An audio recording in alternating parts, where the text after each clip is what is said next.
She was a powerful CEO. He was just the janitor in her building. One night she asked him for something unbelievable. Pretend you love me for 7 minutes.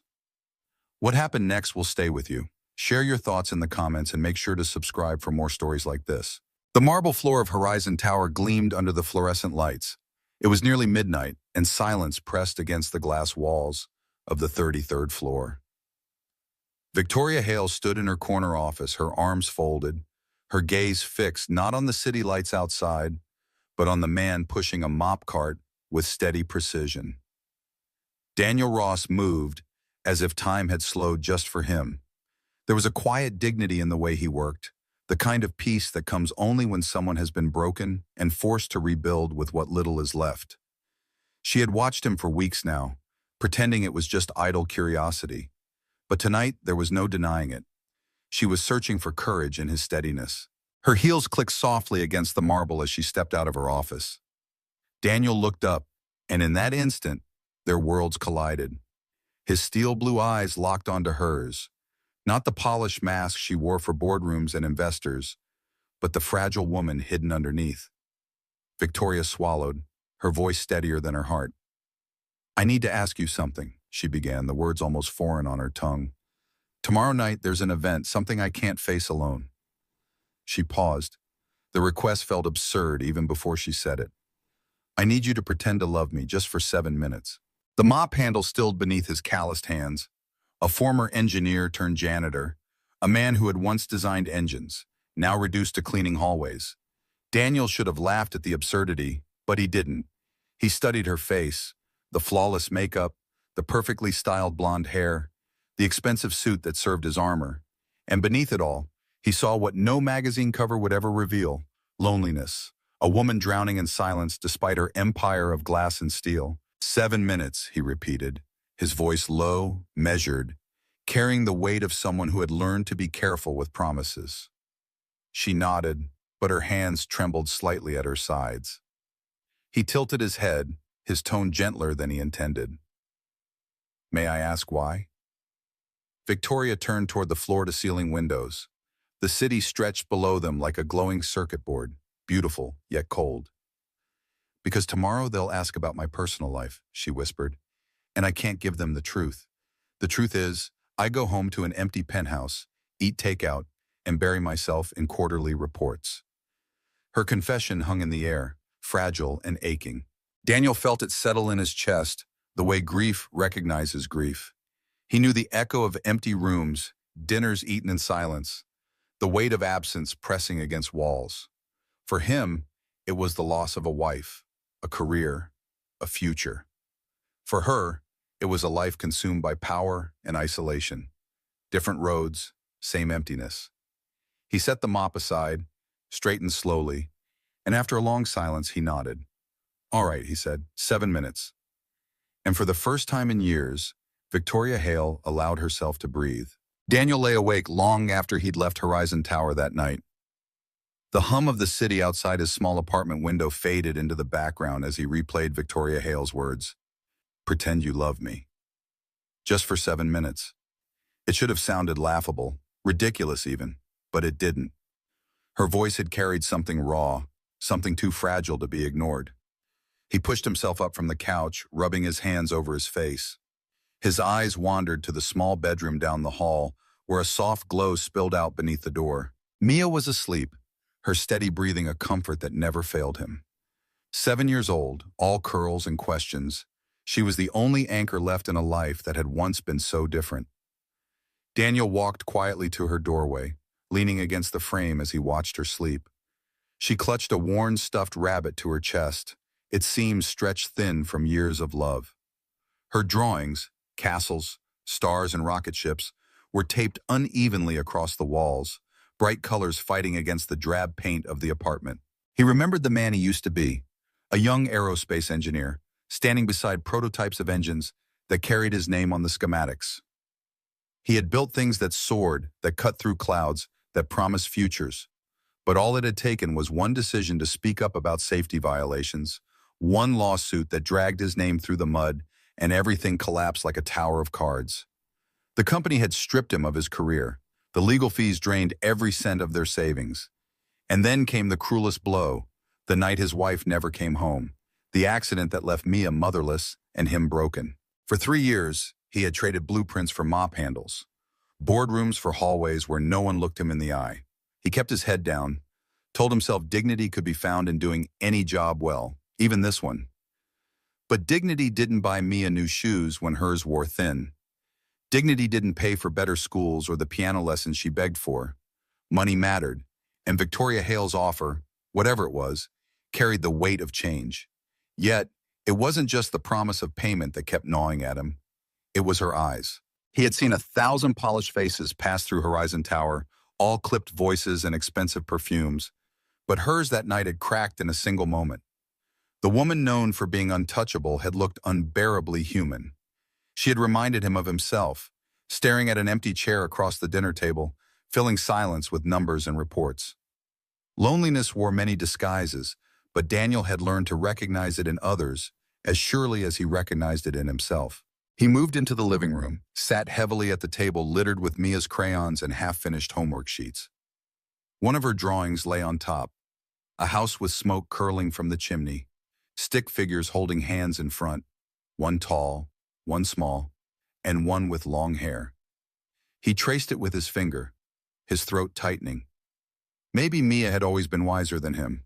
Maybe she already knew what he hadn't been brave enough to admit, that they needed more than survival.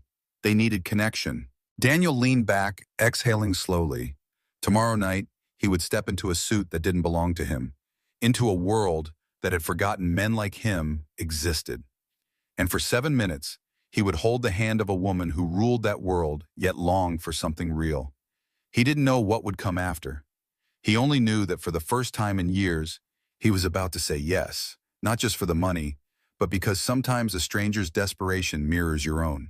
He glanced once more toward Mia's door, then whispered into the quiet apartment, "All right, Victoria Hale, 7 minutes it is."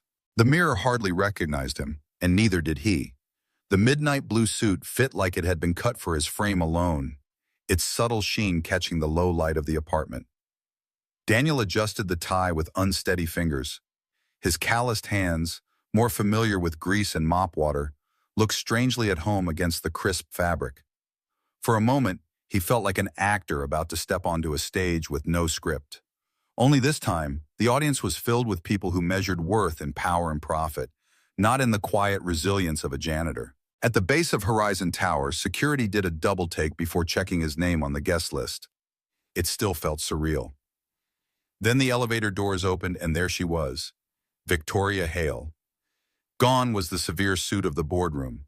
In its place, a dress the color of emeralds, shimmering softly under the lights.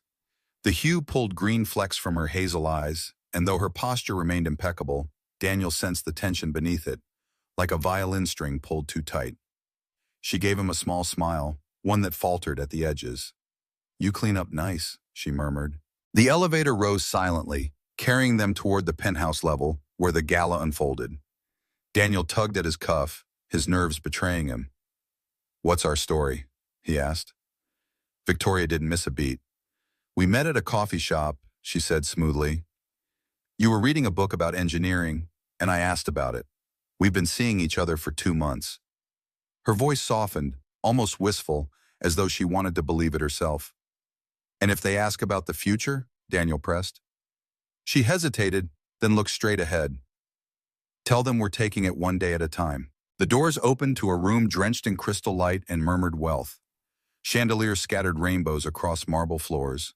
Men in tailored suits and women draped in diamonds moved like currents in a glittering sea. Daniel inhaled slowly, felt Victoria's hand slip into his, warm and trembling. 7 minutes, he reminded her under his breath. She nodded, though something flickered in her eyes, a fleeting shadow of disappointment. They entered the crowd together, and at first, he thought of it as nothing more than an elaborate performance. He shook hands, smiled politely, followed Victoria's lead. But then something shifted. The conversations about innovation and markets tugged at the dormant engineer in him, and his responses were more than polite filler. They were genuine. Victoria laughed at something he said, not the rehearsed laugh she wore for investors, but one that escaped from somewhere real. The sound startled them both. Time stretched. 7 minutes slipped into 15, then 30.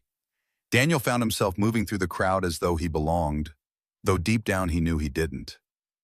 What unnerved him more was the way Victoria kept looking at him when she thought no one else noticed. The softness in her gaze, the pride in her voice when she introduced him, the way her hand lingered on his arm like it wasn't part of a contract, but something she wanted. Then came the moment that undid him. An elderly board member asked Victoria what made her so certain about this man by her side. Victoria turned, her eyes searching Daniel's face with quiet intensity, and with a tenderness that made his breath catch, she answered simply, "He sees me." Those 3 words hung in the air, heavier than crystal chandeliers, truer than any deal sealed in that room. Daniel felt the weight of them lodge in his chest, because in that moment, he understood this wasn't acting anymore. Pretending to love Victoria Hale had begun to feel dangerously close to the most honest thing he'd done in years. The air on the balcony was cooler, thinner somehow, carrying the scent of rain that hadn't yet fallen. Daniel stepped out first, grateful for the quiet after the dizzying whirl of chandeliers and champagne glasses. He braced his hands on the stone railing, staring at the sweep of Chicago skyline glittering below. For a moment, it felt like standing between 2 worlds, the one that sparkled beneath him and the one he carried inside, lined with worn shoes by the door and bedtime stories whispered to a child who still believed in magic. The door clicked open behind him, and then she was there. Victoria Hale, emerald gown brushing against the tile, heels soft against the floor. She didn't carry herself like the CEO who commanded rooms with a glance. Out here, in the shadow of the city lights, she looked smaller somehow, as though the weight of her empire had been left inside. She leaned on the railing a few feet away, exhaling a breath she seemed to have held all night. "Thank you," she said quietly. He turned his head, surprised by the gentleness in her voice. "For what?" "For making me feel normal," she admitted, her gaze fixed on the maze of lights below. "For a little while in there, I wasn't the woman every headline expects me to be. I wasn't the Hale Empire or quarterly reports or succession plans. I was just someone standing beside another person, laughing like it mattered." Her words carried a tremor, fragile yet unflinchingly honest. Daniel studied her profile, the way her hair caught the faint shimmer of the city glow, the way her shoulders eased for the first time since he'd met her. Something inside him shifted. This wasn't the same woman he'd agreed to help for 7 minutes. This wasn't the untouchable figure on magazine covers. This was a woman confessing loneliness. And in her confession, he recognized his own. He wanted to tell her he understood, that he too went home to rooms that echoed with silence that pressed against his chest. He wanted to tell her about Mia's drawings taped to cracked walls, how those little splashes of color were the only proof that love still lived under his roof. Instead, he found himself saying softly, "You're welcome." Silence stretched between them, but it wasn't the cold kind. It was the silence that hums with things unspoken, with truths hovering just beyond reach. Daniel felt her hand graze the railing closer to his, not quite touching, but near enough to make his pulse quicken. He thought about the deal they'd made, 7 minutes of pretending. But out here on this balcony, there was no script, no audience, only a woman trembling with the relief of being seen, and a man realizing he no longer knew where pretending ended and truth began. Victoria finally turned, her hazel eyes luminous, threaded with something that looked almost like fear. "This is crazy," she whispered, almost to herself. Daniel's voice was steady when he answered, "Maybe, but it feels real." Her lips parted as though to argue, but nothing came. The city spread out behind them like a living witness, and the space between them closed without either of them moving. For the first time that night, Daniel wasn't counting minutes, and for the first time in years, Victoria wasn't performing. She was simply a woman standing in the cool night air, allowing herself to be human. And somewhere deep inside, Daniel knew whatever line they had drawn had already blurred beyond recognition. The morning after the gala, Daniel slipped back into his uniform, trading the tailored suit for gray coveralls that smelled faintly of bleach and dust. Horizon Tower looked the same as it always did, polished marble and glass that reflected perfection. But something inside him had shifted. He pushed his cart down the executive hall, forcing himself to ignore the ache that came with memory. The warmth of her hand, the tremor in her laugh, the way her eyes had softened when the crowd wasn't watching. At his locker, he found an envelope resting neatly on the shelf, his name written in precise, elegant handwriting. Inside was payment, more than generous, more than he had expected, and a single note. "Thank you." Two words that should have satisfied him, but instead left a hollow sting. Money meant new shoes for Mia, maybe even a weekend where the bills didn't weigh so heavy. But the envelope also drew a line, as if what had passed between them could be neatly filed under transaction. He slipped it back into his locker, the metallic clang echoing louder than it should. Days passed. He kept his head down, mopping the endless corridors, pretending that night had been nothing but an unusual job. Yet every time the elevator chimed, he found himself listening for the click of her heels. It happened on a Wednesday afternoon, when the lobby was quieter than usual. He looked up, and there she was, Victoria Hale, not in armor of silk and diamonds, but in jeans and a soft sweater. She looked almost unrecognizable, as though she'd borrowed someone else's life for the day. "I came to return the suit," she said, holding a garment bag, but her eyes lingered on his face, searching, questioning. Daniel reached for the bag, his voice even. "You could have sent it with security." She gave a small shrug, awkward in its honesty. "I wanted to make sure it fit properly for next time." The words hung between them, charged with possibility. Before he could respond, a familiar voice piped up from a corner table. "Daddy!" Mia called, waving a crayon-stained hand. She sat with her homework spread out across the marble, her legs swinging restlessly under the chair. Daniel had arranged with security to let her wait there after school until his shift ended. Her dark eyes widened when she saw Victoria, curiosity lighting her expression. "This is Miss Hale," Daniel introduced carefully, pride slipping into his tone. "She works upstairs." Mia smiled shyly, then pushed a sheet of paper toward them. A drawing, bold lines and bright colors filled with towers and windows. "It's a castle," she explained, "but it's lonely because only one person lives in it." Victoria knelt beside her, the emerald polish gone, her hands resting lightly on the edge of the table. "Maybe," she said gently, "the person in the castle just needs to learn how to open the door." Mia considered this with the seriousness only a child could muster. Then, with a flourish, she picked up a purple crayon and drew a wide, glowing doorway at the base of the castle. "There," she announced proudly, "now people can come visit." Her eyes darted between her father and Victoria with innocent wisdom. "Daddy," she said matter-of-factly, "you should invite Miss Hale to dinner. She looks like she doesn't get invited to things very much." Daniel froze, caught between the world he had built and the one he'd been too afraid to imagine. Victoria's soft laugh broke the silence, not polished, not practiced, but real. And for the first time in days, Daniel felt something dangerous stir inside him again. Hope. Victoria hesitated at the base of the narrow stairwell, garment bag still in her hand, as though one more step might cross a line she couldn't return from. The building was nothing like Horizon Tower. Here the walls were lined with faded paint, and the faint aroma of someone's cooking drifted through the halls. Yet when Daniel opened the door and Mia's laughter spilled out, something inside her softened. The apartment was small, but it radiated warmth. Photographs of Mia lined the shelves, gap-toothed smiles, birthday candles. School art projects were clipped to the refrigerator with magnets shaped like stars. The kitchen was alive with motion, pots simmering, plates set carefully by Mia herself. "We're having spaghetti," Daniel said, slipping an apron over his shoulders. He looked both awkward and at ease, like a man stepping into a part of himself that had always been there. "And fair warning," he added with a grin, "Mia made dessert. She calls them surprise cookies." Dinner was chaotic in the most endearing way. Mia chattered about school, her hands painting pictures in the air, while Daniel shared dry little stories about odd things he found during late-night cleaning shifts. Victoria listened, laughed, even reached for seconds of spaghetti that tasted far better than she expected. The secret ingredient, Daniel admitted sheepishly, was cinnamon, against all logic. It worked. The cookies, an improbable mix of marshmallows, chocolate chips, and crumbled crackers, were messy but delightful. For the first time in years, Victoria felt herself relaxing without effort.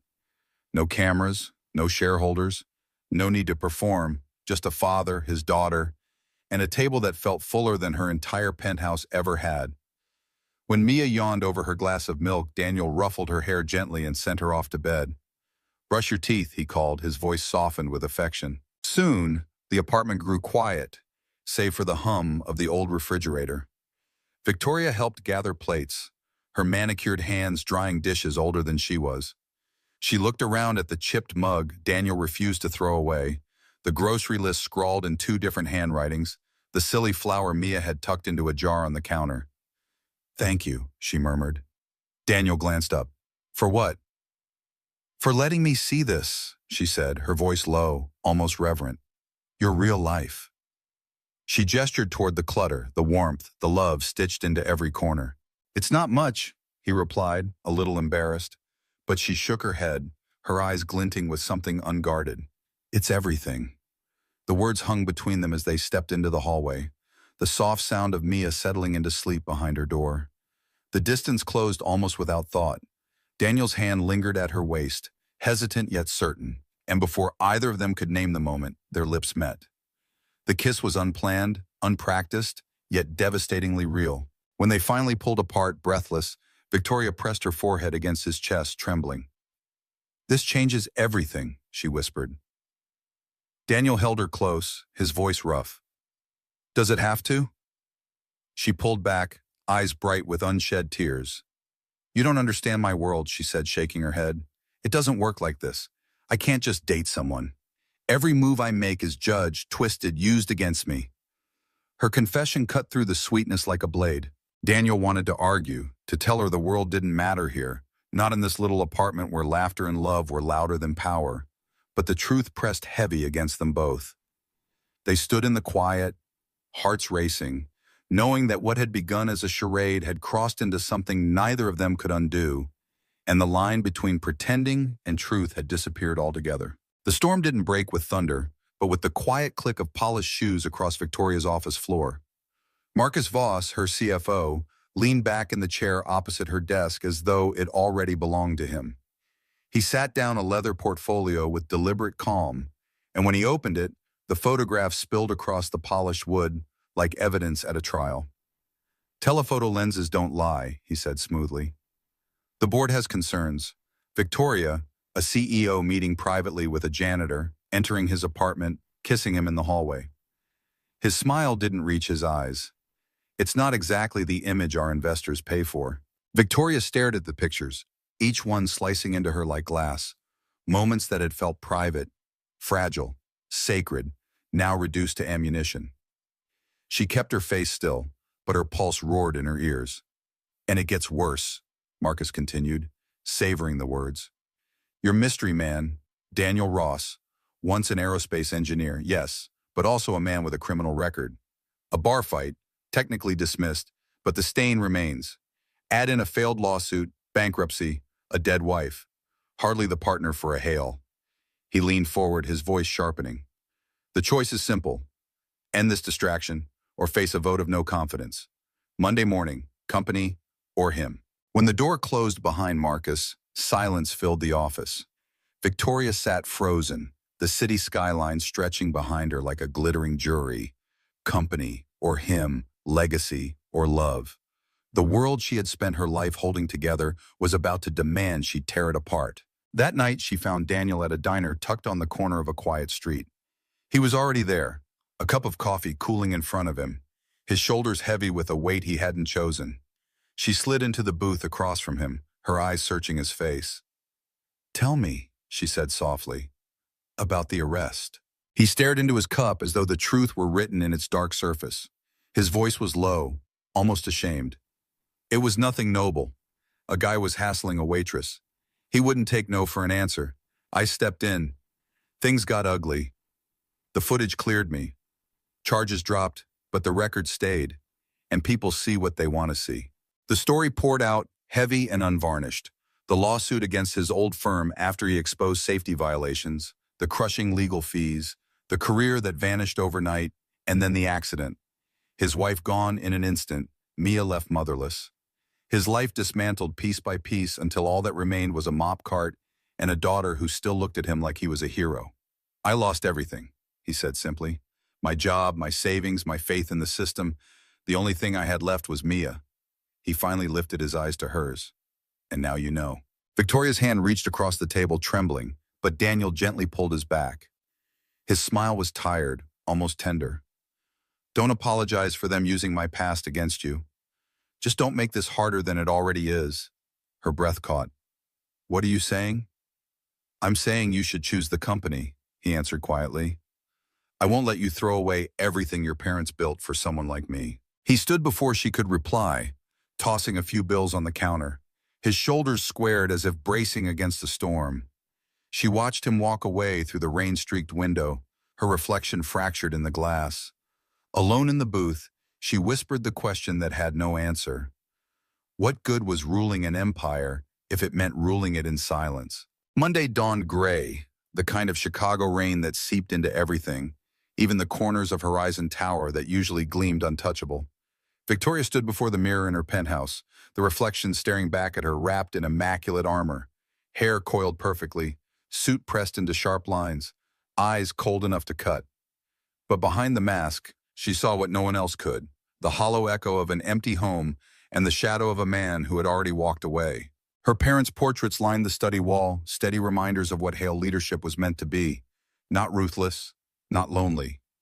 They had built their legacy together, hand in hand, their partnership the foundation of everything.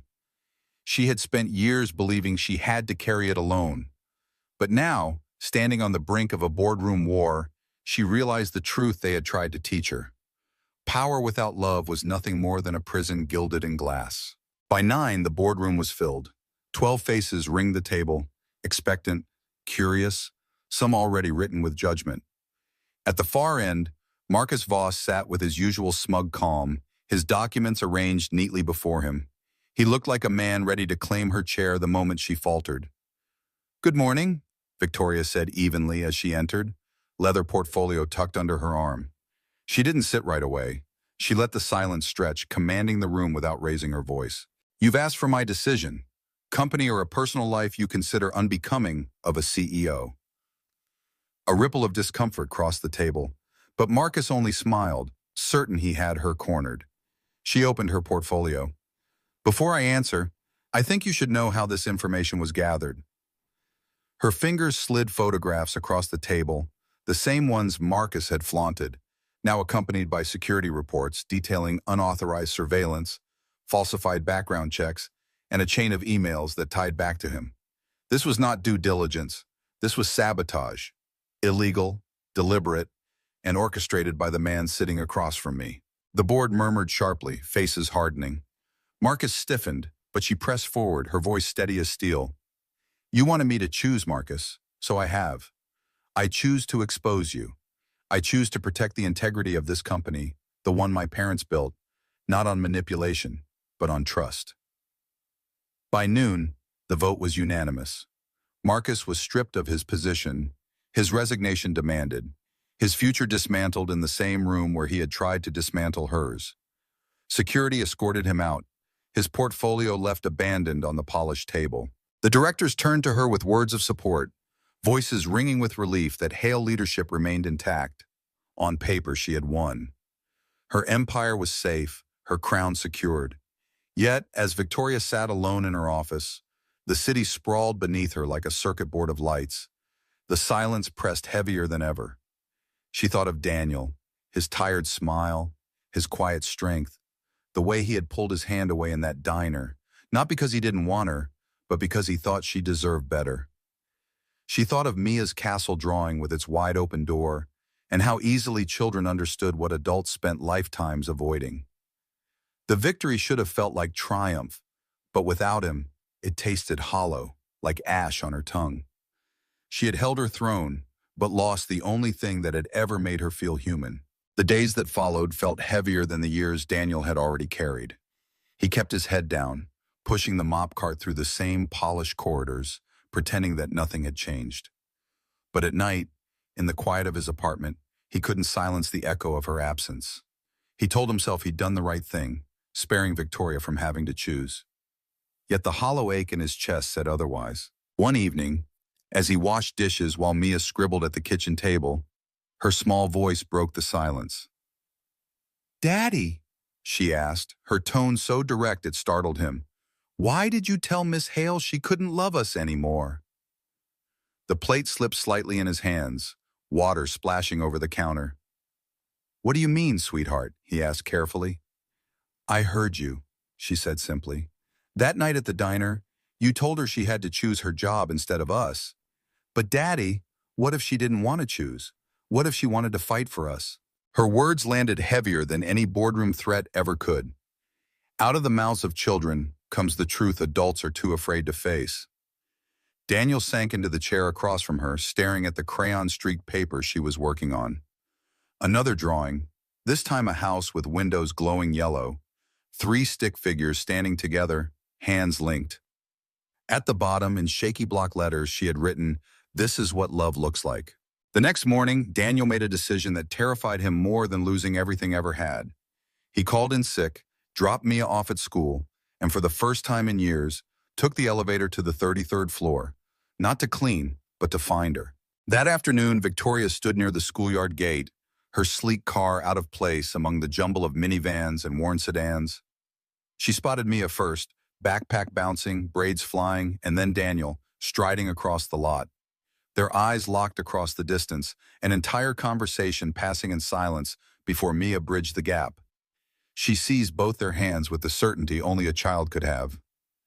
"I told Daddy he was being silly," she announced proudly. "I told him you would fight for us if he gave you the chance." Daniel's chest tightened as he looked down at his daughter, then up at Victoria. Something inside him gave way. His voice was quiet, almost broken. "She's right. I was being selfish. I was so afraid of watching you sacrifice everything that I never asked what you wanted." He drew in a breath that felt like leaping off a cliff. "So I'll ask now, what do you want, Victoria?" Minutes later, they sat together in a corner booth of a small ice cream parlor, the kind with faded checkered tiles and sticky menus. Mia worked her way through a sundae nearly bigger than her head, blissfully unaware of the world holding its breath around her. Victoria reached into her bag and pulled out a folded piece of paper, creased, colored, worn at the edges. She spread it carefully on the table. It was Mia's drawing, the glowing house, the 3 figures, the words scrawled in a child's hand. "I fought for us," she said simply, her hazel eyes glistening. "When they tried to make me choose, I fought for the right to have both, the company and a family. I won, but it didn't feel like winning without you." She touched the drawing gently, smoothing the wrinkles with her fingertips. "Your daughter gave us the blueprint. Maybe it's time we start building." Daniel stared at the picture, then at Victoria, and for the first time in years, hope rose in him. Not as a dream, but as something real, alive, and waiting to be claimed. 6 months later, the little house on a quiet Chicago street hummed with the kind of music money could never buy. Morning sunlight spilled through thin curtains, catching on the piano keys as Mia practiced scales with the fierce concentration only a child could summon. In the kitchen, the scent of pancakes rose, warm and sweet, and Victoria stood at the stove with her hair tied loosely back, a wooden spoon tapping against the bowl in rhythm with the notes drifting down the hall. From the living room came the steady sound of tools against wood. Daniel knelt over a chair with a wobbly leg, humming under his breath as he worked. Every so often, Mia's laughter rang out when she hit the wrong key, and Victoria called back with gentle encouragement. It was a chorus of ordinary life, stitched together by the simplest of sounds: music, tools, and the clatter of plates being set for breakfast. On the refrigerator, among Mia's newest drawings, hung a framed document, the adoption finalized. The ink on the paper was dry, but for Mia, it had always been official. She had slipped once, calling Victoria Mom, and the name stuck like it had always belonged. Now it was part of their daily rhythm, as natural as asking for syrup or racing to the door when the mail arrived. Victoria still carried the weight of Hale leadership, her days filled with decisions that shaped thousands of lives. Yet for the first time, she measured her success differently, not by quarterly margins or glowing headlines, but by Saturday mornings like this, where the empire waited and the world slowed down enough for pancakes and piano lessons. She had learned that power could build towers, but love built homes that could weather any storm. Daniel glanced up from his repair, wiping his hands on a cloth, and caught Victoria watching him from the kitchen doorway. There was flour on her sweater, sunlight in her hair, and a softness in her smile that still startled him. She crossed the room, setting a plate of golden pancakes on the table, and for a moment they simply stood there, taking each other in as if remembering all the nights when this had seemed impossible. Mia bounded over, tugging their hands until they sat down beside her. "We're a real family now," she declared proudly, sliding her latest drawing across the table. A house glowing with yellow windows, 3 figures holding hands in front. Daniel chuckled, recognizing the echo of the first picture she had shown them months ago. "That's right, kiddo," he said, his voice thick with gratitude. "This is what love looks like." As breakfast filled the table with warmth, Victoria thought back to the night she had stood in her office, desperate enough to ask a stranger to pretend for 7 minutes.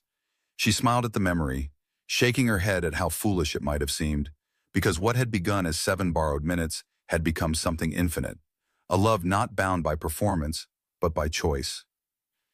And as laughter filled the little house, blending with the smell of syrup and the bright notes of a piano still learning its way, Victoria knew she had finally discovered the only definition of success that mattered. Not empires, not headlines, but family. In the captivating story of Victoria Hale, a formidable CEO isolated by her empire of glass and steel, and Daniel Ross, a humble janitor rebuilding life from the ashes of loss, we uncover a profound life lesson. True connection often blooms from the seeds of vulnerability, transcending the barriers of status, wealth, and pretense.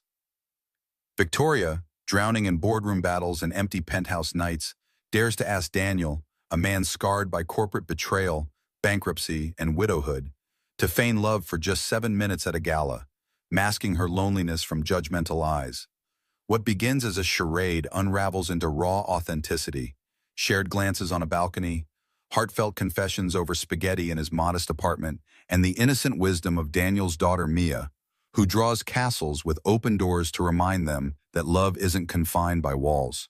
This tale tugs at the heartstrings, evoking tears for the quiet battles we all fight, against isolation, past traumas, and societal expectations, whispering that opening up, even in fleeting pretense, can forge unbreakable bonds. Daniel's steadfast dignity amid mockery and Victoria's fierce fight against sabotage prove that love isn't a transaction. It's a courageous choice to see beyond facades, embracing imperfections as the foundation of family.